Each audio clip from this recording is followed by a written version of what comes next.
1, 2, 3, go.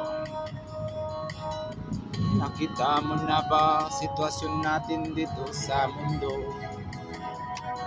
Dapat mong makita ginawa ni Tatay Digo.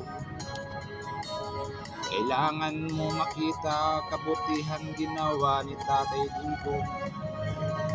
Dito sa bansa natin, di sarap matulog kung wala kang iniisip, lalo na't alam mo ang iyong kaligtasan.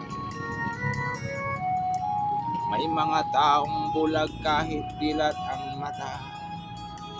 May mga taong hindi makita ang ginawa kabutihan ng ating dating Pangulo. Tatay Digong, lumaban ka sa ginagawa nila sa iyo.